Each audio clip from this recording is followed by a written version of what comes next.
Like, in the next 10 years, I'll only be 30. Well, you should be the Prime Minister. Hana-Rāwhiti, Maipi, Clarke. Hana-Rāwhiti, Maipi, Clarke. Hana-Rāwhiti, Maipi, Clarke. Kia ora, my name is Hana-Rāwhiti, and I'm 23 and I'm a politician here in Aotearoa, New Zealand. I think a lot of people see the 5% of what I do, but here's my story of showing the other 95% of who I am and what I do in my life.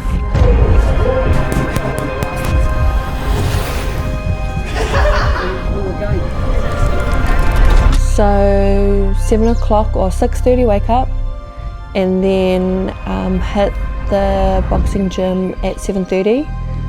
Boxing, fighting, Muay Thai has played a pretty significant part of my life for the past couple of years, and from there I just really fell in love with the sport. Not good at it, not good at it at all, but I love it, and I think I love the feeling of the adrenaline and being stuck in deep waters and seeing if you're going to make it out or not, as crazy as that sounds.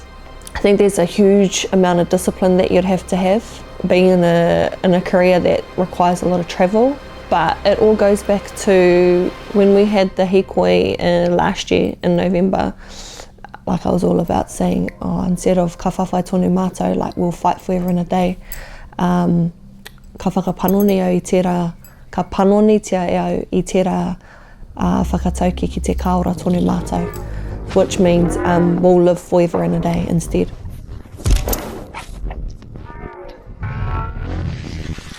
Then what did we do? Oh, we went for breakfast day. I usually wouldn't have that type of breakfast, but we had a big day, so we went to the bakehouse.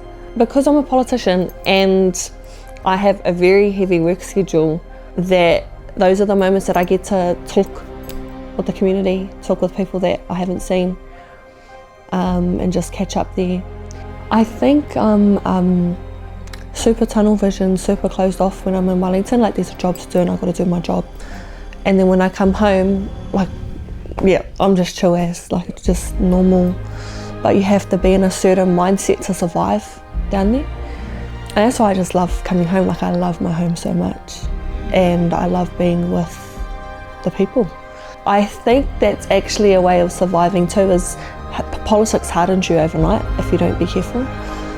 And I've seen a lot of Māori wahine go through those trials, and so everything that I do in my day is intentional of trying to survive in politics, yeah. Every time I'm home, I'll come to my grandparents in my grandparents' house on our papakāinga, ask them all my world problems, and yeah, get their advice on everything, actually.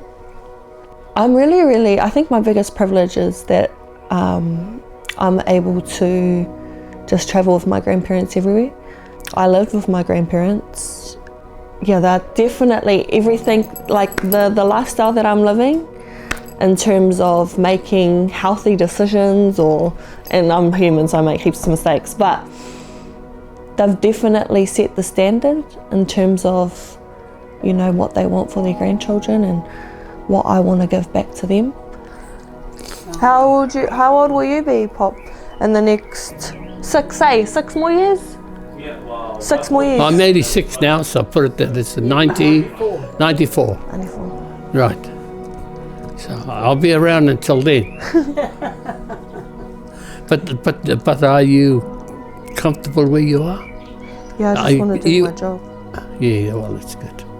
Like, I come home every week. I'll come home straight from Wellington on a Thursday sometimes, and they'll have dinner for me, like boil up.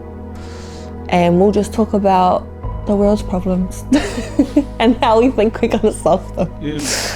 And like we were just talking before around Mecca, which is the Takutai Moana Foreshore and Seabed protest, which happened in 2004, and I was 2 years old with them at the time. And that's what actually started Te Pāti Māori out of that protest. And then there was the Super City Auckland one, and then there was going outside of Mount Eden prison, and I was 8 years old and I was out there for tamiete at the time for the Tūheitia, and like every single thing, like I've just followed my grandparents my whole life on both sides. Yeah, like it didn't happen overnight. Like all of these things have been for all of us, all the grandchildren. I'm really, really private, and a lot of it is out of protection for my family and being able to look after the things that I love and the people and places that I love. I live a very, very normal life when I'm at home. I don't want politics to determine my whole life, but I think that's actually why a lot of politicians are so out of touch, because they live privileged lives. I'm not intimidated of not being me, you know what I mean? Like, if it's also, like, I'll go out to people and say, if you don't vote for me, I actually don't care. And I'm not attached to politics. Like when you see my story, you'll see that I come from the same places, the same communities, the same people, the same places that we eat, and I'll never take that for granted. The reason why I do it is because I'm in a privileged position, and so I'm 95% of the time I'm the only young person, I'm the only Māori, and I'm the only female in the spaces and places that I walk into. Well, it's the only opposition that can make a difference for Māori. And that's what you want to think about. You don't want to think about themselves. You should think about the people you represent, because they're all hanging on there. You look how many people marched down to Wellington. Thousands. The biggest in the country. It is so intense, and so I have to speak for the people that I just saw at the bakehouse, or the people that I just trained with, because we are so not represented in those areas, like completely silent.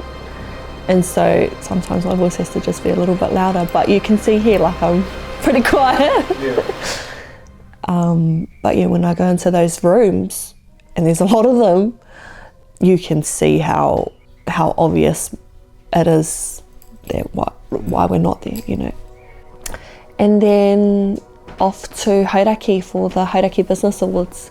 My electorate that I serve is the whole of Hauraki, Papakura, Kawhia, Raglan, Te Awamutu, the whole of Hamilton. That's the electorate that I represent as an MP, which can be very challenging, trying to get across the rohe, but super grateful. An Indigenous Maramataka, rooted in activist whakapapa. She has established community gardens in Aotearoa's first foods. So one of the vice presidents approached me. I was about 20 years old and said, oh, you should stand for Hauraki-Waikato. I literally laughed and thought, whatever. And then the president of the party approached me, and then we had the third time we had a meeting with the co-leaders of the party. And I had said straight no to their face every single time, because politics is hard, but politics is dangerous for young people. It is hard for Māori people, and it's especially hard for females. So if you put all of that in together, that's like, oh, why would you even do that? And so it wasn't until I had a hui with our late King Tūheitia, who said, oh, he expressed that he would support us, and that he wants to have a rangatahi voice at the table.